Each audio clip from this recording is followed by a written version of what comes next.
Republicans now looking for support for their counter-proposal to President Biden's $2.3 trillion infrastructure plan.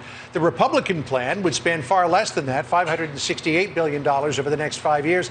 But can they convince the entire party to get on board with it? And then could they get some Democratic buy-in? Republican Senator of West Virginia Shelley Moore Capito joins us now. She is leading the push for the GOP proposal. Senator, great to see you again. Thank you. Thank you. Nice to be on. Thanks. Want to put up on screen here just some of the items that you're looking at in the infrastructure plan. Again, we said it's $568 billion. It includes roads and bridges, public transit, rail, drinking and wastewater, safety, ports and inland waterways, airports, broadband infrastructure, water storage, no child care anywhere to be seen here. Your idea of infrastructure is very narrowly defined, unlike the Democrats.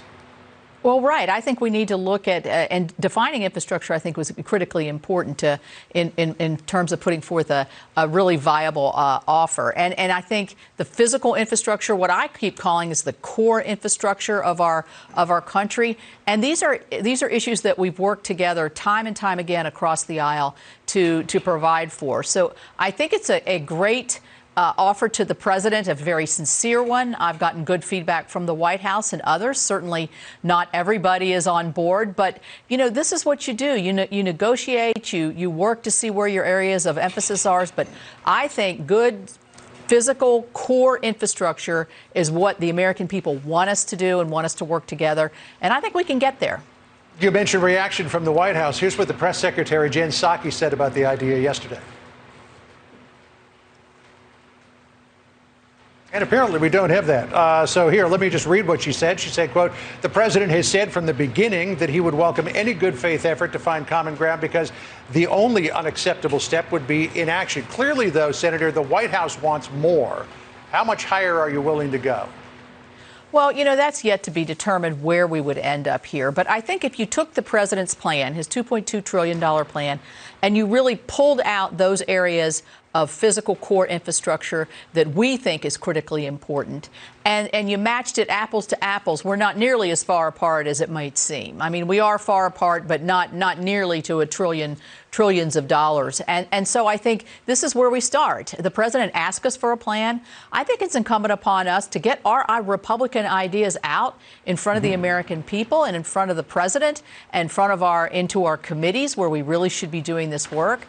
And if we didn't have a plan, I think we could be heavily criticized, and rightly so, of not even wanting to be in the conversation. So this is a process, and I think we've got a good start to a process. We're not sure where this is going to go, but hopefully we're going to be talking back and forth. That's the plan. Well, the White House says it's a good start. Some Democrats are dismissing it out of hand. Ron Wyden, Democrat of Oregon, says it was not a real proposal, adding it was light years out of the ballpark in terms of being able to get a bipartisan compromise.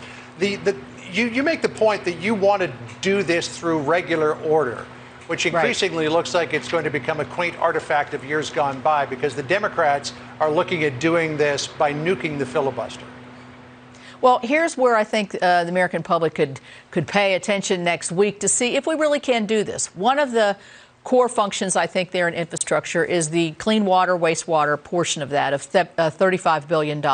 We've already worked that. Senator Carper is the chair of EPW. I'm the ranking member. We got a 20-0 vote out of committee. We're going to be debating that on the Senate floor next week. We are going to be doing it the old-fashioned way.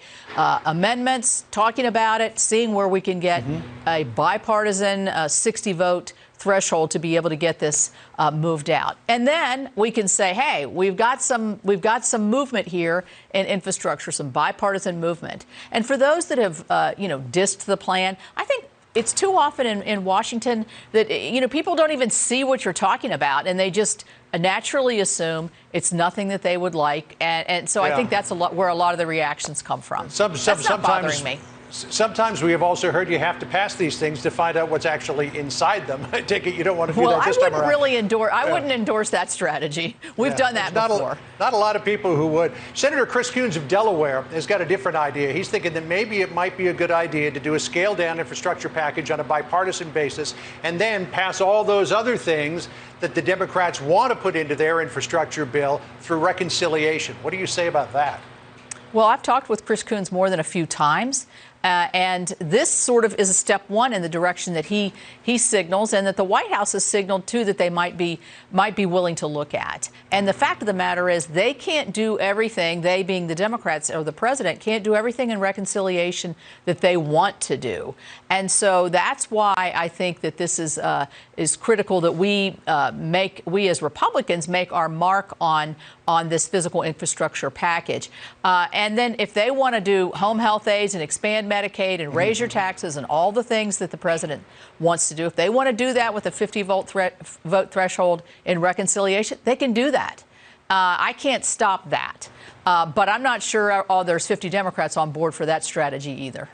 All right. Well, we'll see. Yeah, your colleague there from West Virginia, Joe Manchin, has indicated that he might not be for it. So we'll see where this goes. We'll keep watching it next week. Senator Shelley Moore Capito, always good to see you. Have a good weekend. Thank you.